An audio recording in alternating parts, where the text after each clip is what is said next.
6F complex. तो पहला है साइटोक्रोम B6 और उसके बाद होता है साइटोक्रोम F।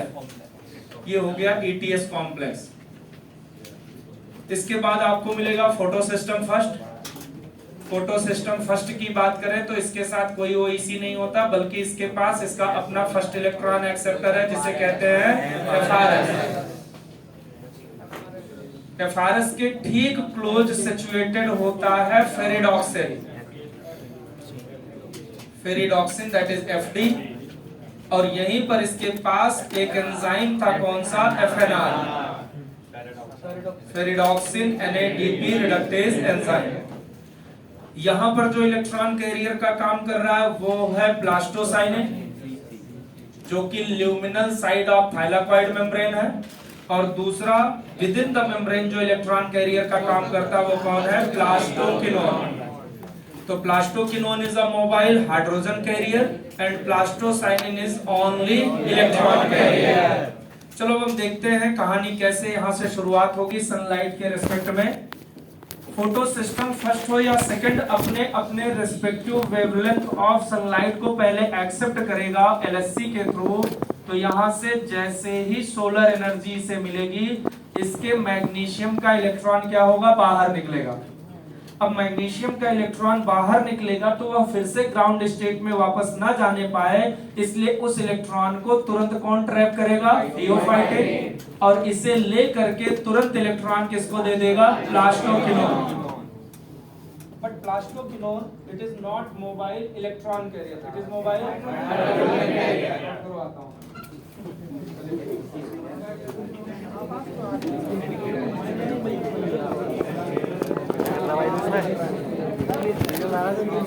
कैरियर इलेक्ट्रॉन लेके चलेगा नहीं, इसके लिए प्रोटॉन कहां से उठाएगा? स्ट्रोमा से। NCERT लिखती है फॉर 1 इलेक्ट्रॉन कितने प्रोटॉन उठाएगा? 1 प्रोटॉन। इस तरह से ये प्रोटॉन को लेकर के बन जाएगा प्लास्टोकिनॉल, और प्लास्टोकिनॉल बन करके अब मोबाइल होगा PQH2, एंड फाइनली यहां से यह इलेक्ट्रॉन तो किसको दे देगा? ETS। और यह इलेक्ट्रॉन सबसे पहले किसके पास पहुंचा? साइटोक्रोम B6, वहां से पहुंचेगा साइटोक्रोम F, और साइटोक्रोम F से उस इलेक्ट्रॉन को कौन उठाएगा? प्लास्टोसाइनिन। प्लास्टोसाइनिन इस इलेक्ट्रॉन को मोबाइल है लेकर के जाएगा और किसको दे देगा? फोटो सिस्टम फर्स्ट को। ये इसलिए देगा इलेक्ट्रॉन क्योंकि इस पर भी सनलाइट पड़ी होगी, और उस सनलाइट से इससे जो इलेक्ट्रॉन निकले होंगे उस इलेक्ट्रॉन को इसका फर्स्ट इलेक्ट्रॉन एक्सेप्टर कौन लिया होगा? FRS। और वहां से इससे निकलने वाले इस इलेक्ट्रॉन को इसने ट्रांसफर किस पर कर दिया? FD पर, और FD से वह इलेक्ट्रॉन तुरंत पहुंचा होगा किसके पास? NADP+ के पास, और NADP+ ने उस इलेक्ट्रॉन को यहां से लिया और प्रोटॉन लिया स्ट्रोमा से। फाइनली FNR ने इन दोनों को मिला के क्या बन दिया? Reducing power NADPH+H+।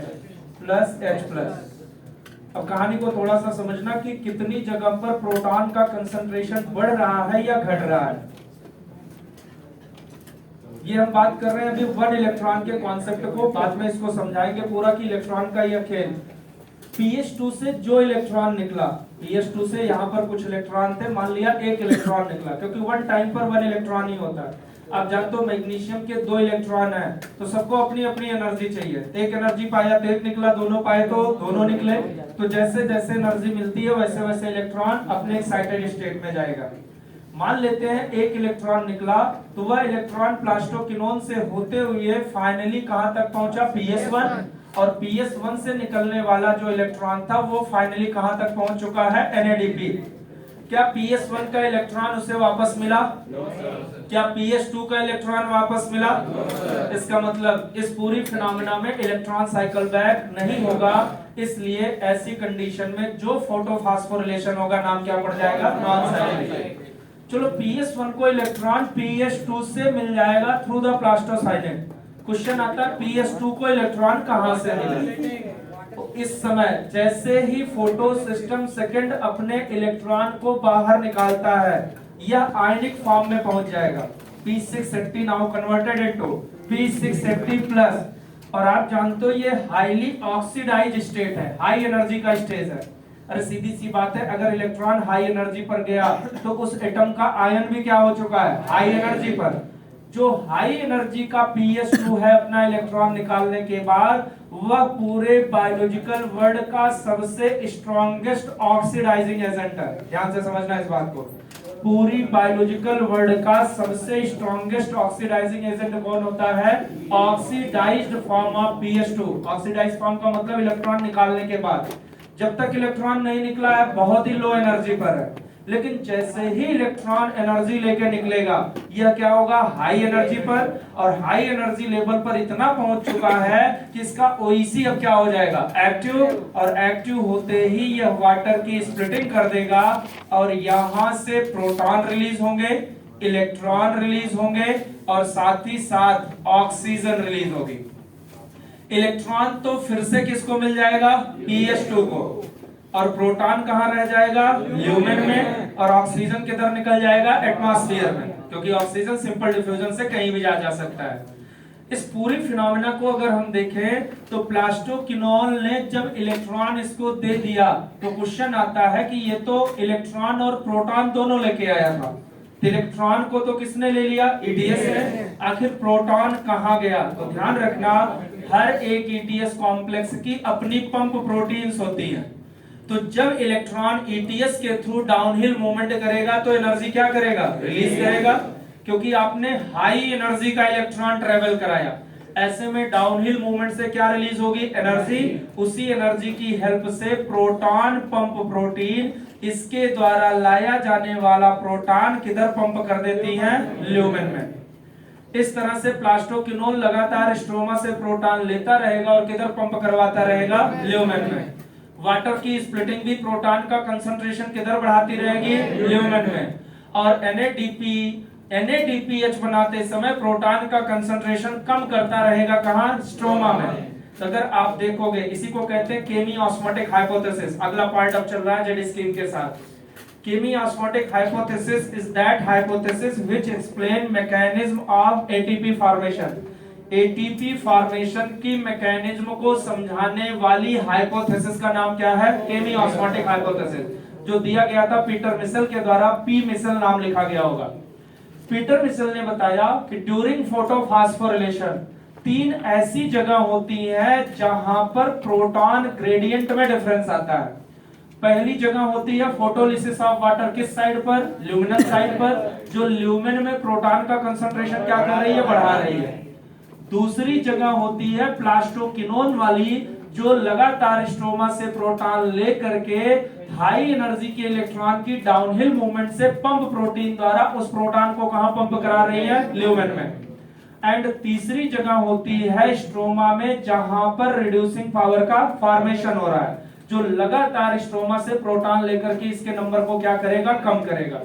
इस तरह से आप देख रहे हो कि ल्यूमेन में लगातार प्रोटॉन बढ़ रहा है और स्ट्रोमा में लगातार प्रोटॉन कम हो रहा है। ऐसे में ल्यूमेन में प्रोटॉन का कंसंट्रेशन क्या होता जाएगा, हाई, और स्ट्रोमा में प्रोटॉन का कंसंट्रेशन क्या हो जाएगा, लो। जो इलेक्ट्रॉन चल रहे हैं उसमें अल्टीमेटली डोनर का काम कौन कर रहा है, वाटर। सबसे लास्ट या अल्टीमेट डोनर कौन है, वाटर। क्योंकि अगर वाटर ना होता तो pS2 को इलेक्ट्रॉन ना मिलता, अगर pS2 को इलेक्ट्रॉन ना मिलता तो PS1 को ना मिलता, और अगर PS1 को ना मिलता तो NADP को ना मिलता। इसका मतलब रिड्यूसिंग पावर अगर आप चाहते हो लगातार बनती रहे तो PS1 अपना इलेक्ट्रॉन लगातार निकालता रहे। लेकिन PS1 में हर क्लोरोफिल में हम देखें तो हम कितना मॉलिक्यूल लेके चल रहे हैं, सिंगल। तो इसके पास मैग्नीशियम कितना है, 1। तो इसके पास वैलेंस इलेक्ट्रॉन केवल कितने हैं, 2। तो चलो 2 फोटॉन पाया, 2 इलेक्ट्रॉन निकाल दिया, तो क्या 2 इलेक्ट्रॉन से रिड्यूसिंग पावर इतनी बन जाएगी कि पूरे दिन फोटोसिंथेसिस चलाए, नहीं। इसका मतलब इसे लगातार क्या चाहिए, इलेक्ट्रॉन। इसलिए PS1 अपने इलेक्ट्रॉन के लिए किस पर डिपेंडेंट है, सेकंड पर, और सेकंड किस पर डिपेंडेंट है, वाटर पर। तो अल्टीमेट डोनर कौन है, वाटर। टर्मिनल एक्सेप्टर कौन है, NADP+। अल्टीमेट डोनर कौन है, वाटर। एंड फाइनल एक्सेप्टर कौन है, NADP+। जहां माइटोकॉन्ड्रिया की मैट्रिक्स में टर्मिनल एक्सेप्टर कौन था? ऑक्सीजन। वहीं पर जेड स्कीम में टर्मिनल एक्सेप्टर कौन होता है? NADP+ और अल्टीमेट डोनर कौन होता है? Water. ETS of the mitochondria में अल्टीमेट डोनर कौन था? NADH and FADH2। यहाँ पर कौन ये काम करेगा? वाटर। क्या PS2 से निकला हुआ इलेक्ट्रॉन या PS1 से निकला हुआ इलेक्ट्रॉन उसे फिर से वापस मिल पाया? इसका मतलब ऐसा फास्फोरिलेशन जिसमें इलेक्ट्रॉन साइकिल बैक ना हो, that is called as non cyclic. अब हम देखते हैं कि प्रोटॉन का जो ये कंसंट्रेशन ग्रेडियंट डेवलप हो रहा है, इसी का दूसरा नाम क्या पड़ा था? Chemical gradient. क्योंकि हमें कौन सा ग्रेडियंट चाहिए? Electrochemical gradient. आप देख रहे हो लगातार इलेक्ट्रॉन का अल्टीमेट सोर्स कौन है? वाटर। इलेक्ट्रॉन यहां से हो करके फाइनली कहां जा रहे हैं? स्ट्रोमा। निकल कहां से रहे हैं? Luminal side. जा किधर रहे हैं? Stromal side. तो स्ट्रोमल साइड पर एक्युमुलेशन होने से चार्ज कैसा होगा? नेगेटिव। और ल्यूमिनल साइड से लगातार जाते रहे चार्ज पॉजिटिव। मतलब मेम्ब्रेन के क्रॉस कौन सा ग्रेडियंट? इलेक्ट्रिक। इधर क्रिएट हुआ इलेक्ट्रिक ग्रेडियंट, इधर क्रिएट हुआ केमिकल ग्रेडियंट। नाम क्या पड़ गया? Electrochemical gradient. और इलेक्ट्रोकेमिकल ग्रेडियंट जैसे बन जाता है, आप जानते हो इसी का दूसरा नाम क्या पड़ा? Proton gradient. प्रोटॉन ग्रेडियंट जैसे ही बनता है तुरंत कौन सा फोर्स क्रिएट होता है? Proton motive force. Proton gradient create होते ही इसने क्रिएट किया प्रोटॉन मोटिव फोर्स। और एक बार प्रोटॉन मोटिव फोर्स बन जाएगा तो अब आप प्रोटॉन का हाई कंसंट्रेशन से लो कंसंट्रेशन की तरफ जाना रोक नहीं पाओगे। ऐसी कंडीशन में इस प्रोटॉन को जाने देने के लिए जरूरत किसकी पड़ेगी? प्रोटॉन चैनल प्रोटीन की। और इसे यहाँ पर क्या नाम दिया गया? CF0। और ATP सिंथेसिस करने वाले एंजाइम का नाम ATP सिंथेज। दोनों को मिला के क्या नाम दिया? ATP synthase complex. यहां से जैसे ही प्रोटॉन इस प्रोटॉन मोटिव फोर्स की वजह से फैसिलिटेटेड डिफ्यूजन करेगा, तुरंत इसका जो होगा ग्रेडियंट टूटेगा और ग्रेडियंट के ब्रेकडाउन से क्या रिलीज होगी? एनर्जी।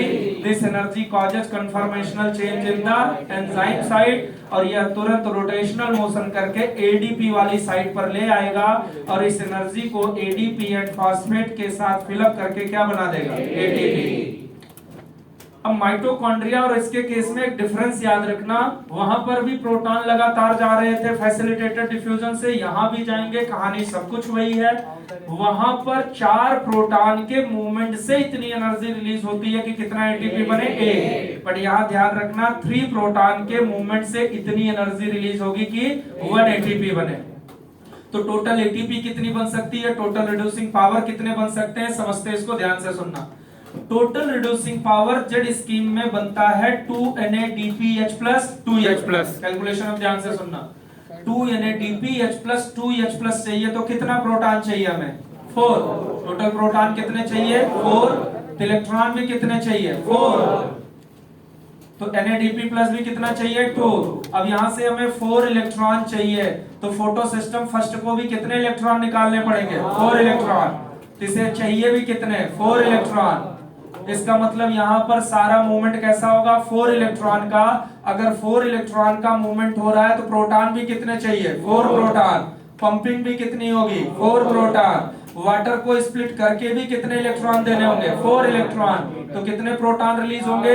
4 प्रोटॉन। तो कितना वाटर तोड़ना पड़ेगा? 2H2O। तो यहाँ से 4 इलेक्ट्रॉन का जो यह मूवमेंट है, 4 इलेक्ट्रॉन के लिए प्लास्टोक्विनोन भी कितना चाहिए? 2। और कितने PqS2 बन जाएंगे? 2 PqS2। यहां पर अल्टीमेटली रिड्यूसिंग पावर हमें कितना मिलना चाहिए? 2NADPH। इसके लिए इलेक्ट्रॉन कितना चाहिए? 4। प्रोटॉन भी कितना चाहिए? 4। इसका मतलब इलेक्ट्रॉन के जितने भी फ्लो कराओगे वो कितने कराओगे? 4। तो पंपिंग भी कितने की कराओगे? 4। अब चलो पहली कंडीशन में देखते हैं। पहली कंडीशन में फोटोलिसिस ऑफ वाटर से ल्यूमेन में कितने प्रोटॉन की यहां पर रिचनेस हुई? 4 प्रोटॉन।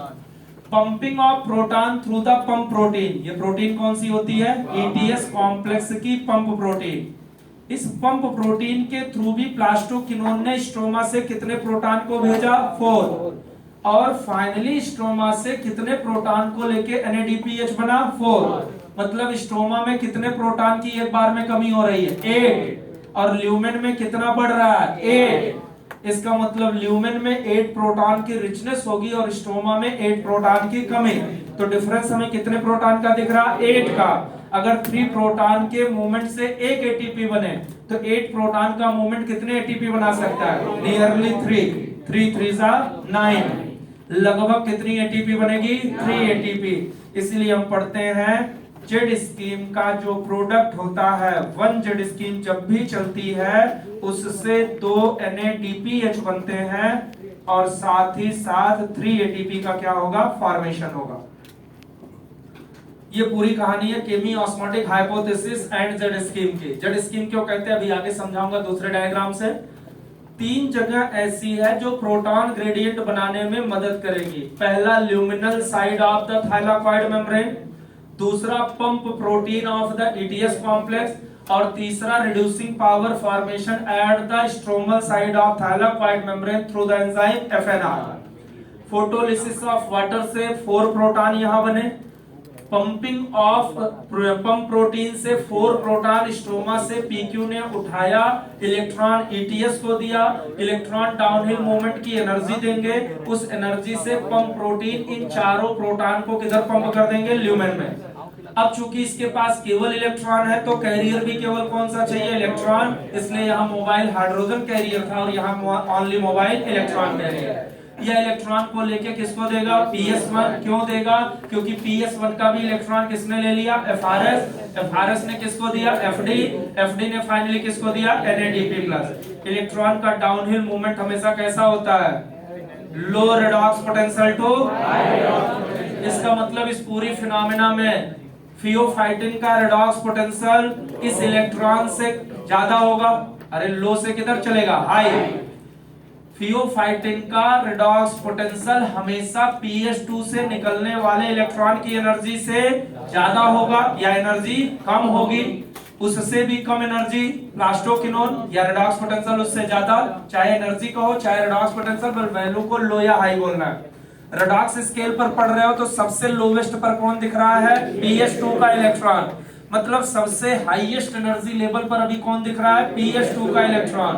इतनी हाईएस्ट एनर्जी पर है कि अगर यह डाउनहिल मूवमेंट करना शुरू करे तो यह प्रोटॉन की पंपिंग करके ल्यूमेन में क्या क्रिएट करा सकता है प्रोटॉन ग्रेडियंट। और इसी डाउनहिल के थ्रू बनने वाले ग्रेडियंट से ही फॉर्मेशन किसका होने वाला है ATP का।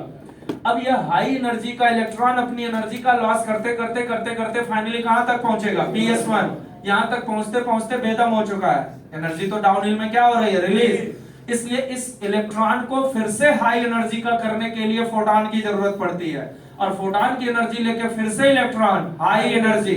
अब जैसे ही हाई एनर्जी का बना तुरंत FRS ने पकड़ करके FD के थ्रू किसको दे दिया NADP। और NADP के पास पहुंचने वाले इलेक्ट्रॉन की एनर्जी इतनी हाई है कि यह एटमॉस्फेयर के कार्बन डाइऑक्साइड को क्या कर सकती है रिड्यूस। इसीलिए वाटर के इलेक्ट्रॉन से रिडक्शन नहीं होता बल्कि रिडक्शन के लिए किसकी एनर्जी चाहिए होती है NADPH। इसको समझने के लिए हमें जेड स्कीम का रेडॉक्स स्केल देखना पड़ेगा। अब यहाँ पर क्वेश्चन कौन कौन से पूछे जा सकते हैं जेड स्कीम में। अब यहाँ से आंसर देना है। जेड स्कीम में फोटो सिस्टम सेकंड का इन्वॉल्वमेंट है फर्स्ट का या दोनों का। फोटो सिस्टम सेकंड पहले काम करना शुरू करेगा या फर्स्ट। इसलिए photo systems are named not according to their function. Photo system second से निकलने वाले रिएक्शन सेंटर के हाई एनर्जी इलेक्ट्रॉन को कौन सबसे पहले ट्रैक करेगा थियोफाइटिन की location stromal side of thylakoid membrane. इसलिए केमी ऑस्मोटिक हाइपोथेसिस जब एनसीईआरटी में पढ़ोगे तो वहां लिखा गया है कि जो outer side of thylakoid membrane पर सिचुएटेड इलेक्ट्रॉन एक्सेप्टर है it transfer its electron not to an mobile electron carrier but to a mobile hydrogen carrier. एक एक लाइन बहुत क्लियर कट एनसीईआरटी में बस समझना है आपको ध्यान से। इस फियोफाइटिन जो कि आउटर साइड का फर्स्ट इलेक्ट्रॉन एक्सेप्टर है इसने अपने इस इलेक्ट्रॉन को जिसको दिया है वह एक मोबाइल इलेक्ट्रॉन कैरियर नहीं है बल्कि मोबाइल हाइड्रोजन कैरियर है। इसलिए यह केवल इलेक्ट्रॉन लेके नहीं चल सकता, इसे साथ में क्या चाहिए प्रोटॉन। 4 इलेक्ट्रॉन के लिए 4 प्रोटॉन क्या बन गया PQH2। PqH2 ने इलेक्ट्रॉन ट्रांसफर किसको किया? ETS। ETS से इलेक्ट्रॉन तो डाउनहिल मूवमेंट करके आएगा PC के थ्रू PS1 और इसकी एनर्जी से पंप प्रोटॉन को पंप कर देंगे कहां? ल्यूमेन। ल्यूमेन में प्रोटॉन का कंसंट्रेशन बढ़ने लगेगा और स्ट्रोमा में घटने लगेगा। Ultimate donor water, ultimate acceptor NADP+। PS2 और PS1 के बीच इलेक्ट्रॉन की कनेक्टिंग लिंक कौन बनाएगा? प्लास्टोसाइनेन, जो कि एक मोबाइल इलेक्ट्रॉन कैरियर है। PS1 का इलेक्ट्रॉन कौन लेगा? NADP+। PS2 का इलेक्ट्रॉन कौन लेगा? PS1। किसके थ्रू? प्लास्टोसाइनेन। PS2 को इलेक्ट्रॉन की कंटीन्यूअस सप्लाई H2O। PS2 का OEC कब एक्टिव होगा? जब उसका इलेक्ट्रॉन हाई एनर्जी लेवल पर पहुंच के उसे क्या करे? ऑक्सीडाइज स्टेट में पहुंचाए।